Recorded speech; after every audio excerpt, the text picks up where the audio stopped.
Ya saudara, kembali lagi bersama saya Widi Dwinanda, tentunya masih di Bincang Kita, dan saya masih ditemani oleh narasumber yang luar biasa, yaitu Ibu Ilya Afianti di sini. Menarik sekali perbincangan hari ini, Ibu, yaitu mengenai upaya pengembangan ekonomi daerah.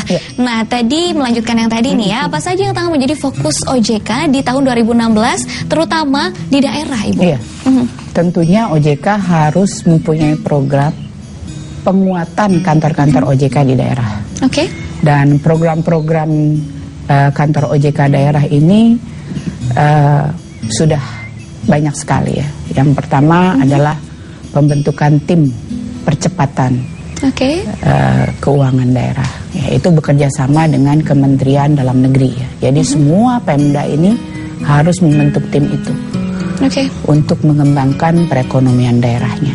Nanti OJK itu menggerakkan industri jasa keuangan, perbankan, asuransi dan sebagainya di daerah untuk membantu sektor-sektor real yang ada di daerah. Jadi daerah itu melalui Pemdanya harus membuat primadona unggulan. Apa produk-produk unggulan yang ada di daerah? Nah, itu yang akan disupport oleh industri jasa keuangan supaya tidak ada kendala lagi terhadap permodalan, termasuk mungkin mengembangkan infrastruktur di daerah. Itu harus diakomodir oleh industri jasa keuangan.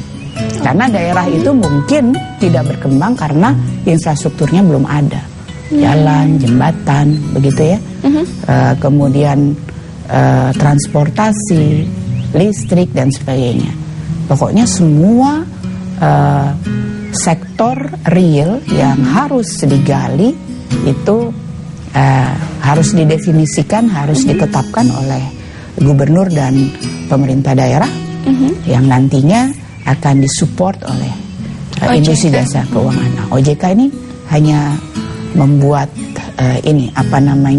sebagai wadah seperti itu. Enggak, mendorong saja, mendorong industri jasa keuangan. Dan industri jasa keuangan itu harus sehat, kuat, sustain, dan yang penting dia itu bermanfaat. Ya kan, bermanfaat untuk pertumbuhan perekonomian, pengembangan ekonomi di daerah.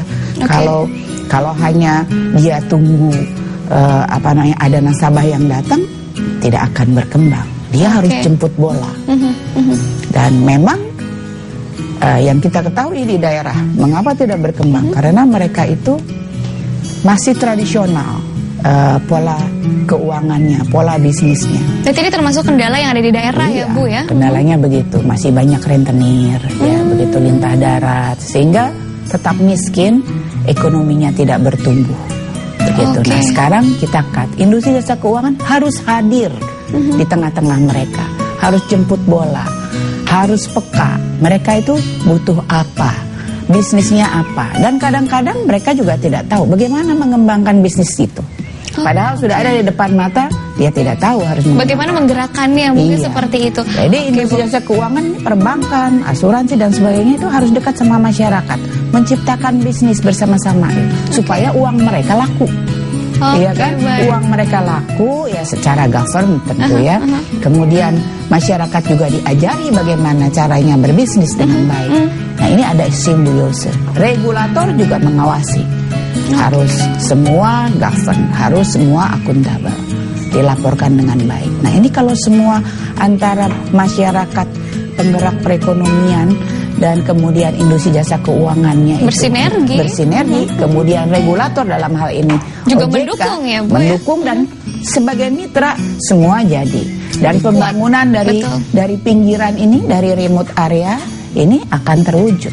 Oke, seperti itu. Nah, terkait hal ini, kegiatan apa yang telah dilakukan oleh OJK untuk mencapai yang ideal itu Bu, yang tadi disebutkan oleh Ibu?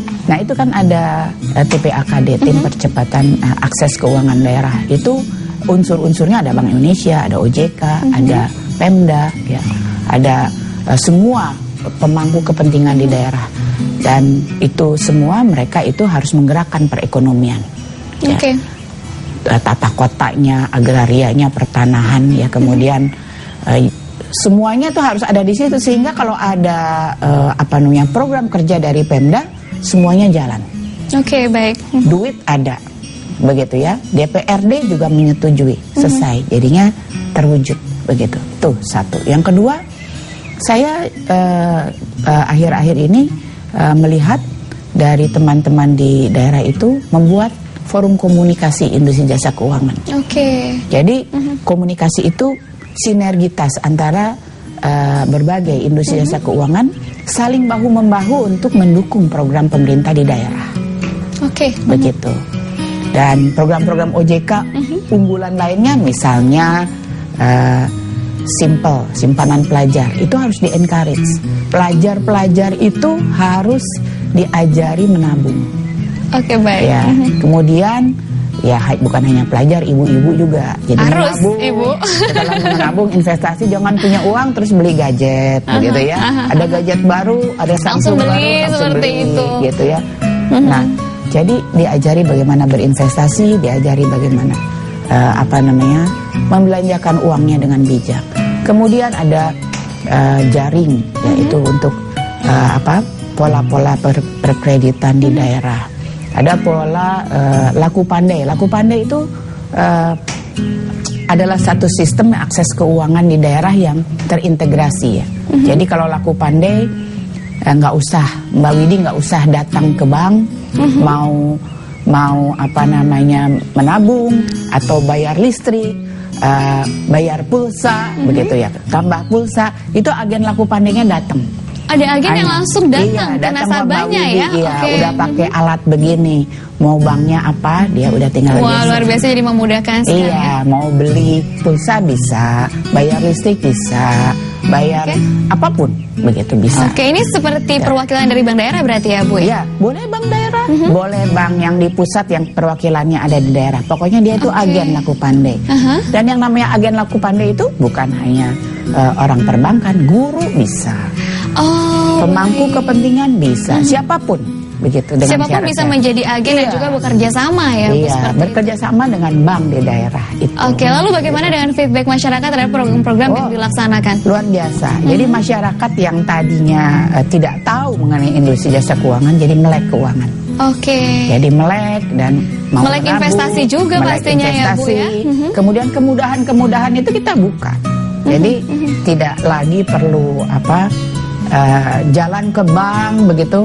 Dan selama ini kan bank dianggap eksklusif begitu ya. Mau ke bank tuh kalau di daerah ada yang buka sepatu loh masuk ke bank begitu. Saking merasa eksklusif begitu ya. Nah sekarang dirubah pendekatannya, industri jasa keuangan dengan agen-agennya itu hadir di masyarakat begitu.